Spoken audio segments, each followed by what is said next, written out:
Hello everybody, welcome to my channel. Today I'm excited to show you my Druid PvP build, which I've attained the legend rank in battlegrounds for at least 2 seasons. Without further ado, let's go into the skills page. In the skills page, you have the Summon Oak Sage, Raven Swarm, Werewolf, Thorn Armor, and Landslide. Let's look at the essences.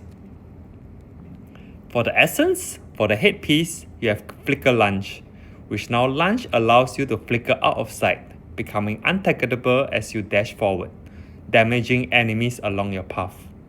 The good thing about this Flicker Lunge is that you can use 3 charges in rapid succession, which means that you can quickly chase enemies or run away from enemies. Next, for the chest piece, you have the Scatterthorn, which now Thorn Armor not only shields you, but while active, causes your attacks to scatter thorns, damaging nearby enemies. The good thing is that this scatter thorn can be triggered when you use primary attacks. So the effects are actually automatic and you don't have to press anything, which is very mobile friendly. Next, you have All Our Prey on the shoulders, which while you are Werewolf, it increases your damage significantly, up to 29%, and reduced by 5% for every ally within your vicinity. And for the pants, you have the Unstoppable Redress, where Rend and Tear can be used while under the effects of loss of control, which means that you can immediately escape as someone is going to stun you or someone use a knockback effect on you.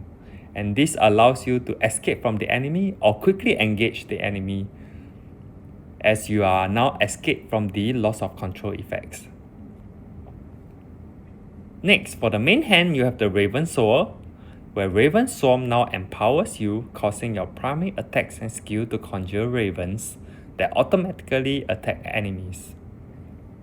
So this gives you an additional damage boost to the enemy. Next, for the main hand as well, you have the Radiant Werewolf, where now Werewolf becomes Fire Werewolf, and allowing you to deal burning damage and explosions of flame when your primary attacks critically hit them. For the offhand, you have the Protector Sage, which now Summon Oak Sage can orbit around you, each granting damage reduction and immunity against one loss of control effect. So this allows you to be protected from loss of control effects, which is very important as you engage the enemy. And finally, you have the Claw Wind, where Rend and Tear now slashes with both claws and generating wind damage to the enemy.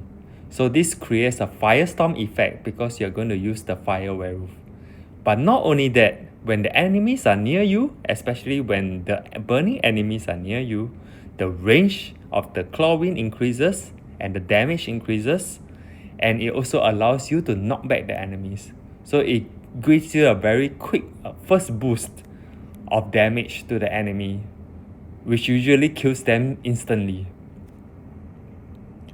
Now let's look at the skill rotation and how it can be utilized. First, you need to use Summon Oak Sage, Raven Swarm, and use the Werewolf. And as you can see, when I activate Werewolf and attack the enemy, the Thorn Armor is automatically activated.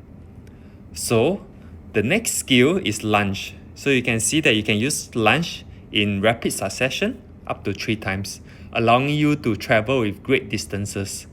I will show you again.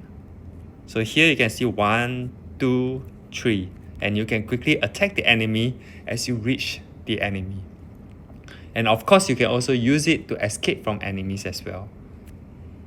Next, let's look at how you can use the Rend and Tear. So when you become Werewolf, it starts to deal burning damage, and as you deal burning damage, this will trigger the Rend and Tear, as you can see here. And if you do it correctly, it will induce a very strong wind damage to the opponent and also knock back the enemy. So that's how it can be used. Next, let's look at the other set items that are important. For the green set items, the most important is actually the Multi-Bang, because this allows you to be more hardy because it generates a shield and allowing you to engage the enemy better. And it's better because the shield also allows you to move unhindered through enemies. Next, you can also consider the use of Vitu's Urge because it increases the duration of your beneficial effects, which means that your Summon Oak Sage as well as the Raven Swarm effects are actually lengthened as you use the Vitu's Urge. For me, I got the 4-piece V2s because it helps me to increase the attack speed, which is critical for Gloomcast effect. Of course, you can also consider the use of other green set items such as Gloom Guide, as well as Feasting Barons as well. Next, let's look at the legendary gems involved. These are the legendary gems that I'm using. I think the most important are the Rolling Consequence because it also helps you deal fire damage, which helps your Claw Wind. The Black Silk Jade is also very important because it allows you to move quicker and with higher damage. Bottle Hope as well, helping you to reduce skills cooldown and allowing you to use the skills more often. The Horn Coil is also allows you to increase the damage more significantly. Generally, if you see my legendary gem setup, they are more set up to increase damage. And that's because the whole point of using this werewolf build is to increase the movement speed and increase the damage so that you can quickly kill the opponent instantly. Next, let's look at the equipment pieces. To me, the most important affix that you need is actually the Torn Armor because every time when you use a shield, it will heal yourself for 8% of its absorb value. And if you have 4 pieces of them, the healing is actually quite substantial. So when you are not engaging the enemy, you can actually activate this Torn Armor, allowing you to be healed before engaging another time. For the equipment, the other attributes that you can think about will be the critical hit chance and critical hit damage. Because as you increase the critical hit chance, the chances of you dealing burn damage will be higher. And this is critical to induce this Claw Wind to allow you to have this knockback effect. Next, let's look at the Paragon. For the Paragon, I use the Gladiator. That's because it provides me with cheat death, allowing me to survive at least 1 charge from death. The first aid is also quite important because it also helps you heal quickly at the initial stages. The Grizzled Veteran, which increases your damage and take less damage. And because the werewolf can allow you to quickly damage the opponent or kill the opponent instantly, this to the victor is quite important because as you kill the enemy, it actually increases the bonus to 12% for 10 seconds.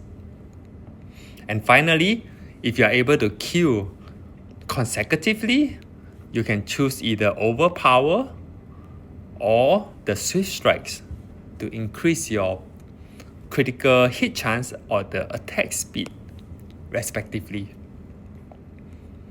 And finally, for the legendary skill, I use the Curse of Weakness so that when I engage the enemy, what happens is that they are weakened, so they deal less damage to me and I will do more damage to them. Next, let's look at the familiars. There's really nothing too special about familiars, but to me having the Dust Prowler helps because it gives you the extra shield. But not only that, it's good to also have the Savior. And this Savior allows you to have one-time protection from death. And the good thing about using Dust Prowler is because it has this resilience or high resilience, allowing the Savior cooldown to be significantly reduced. So this is what I recommend, although not essential, but it helps in the survivability of your werewolf build quite substantially.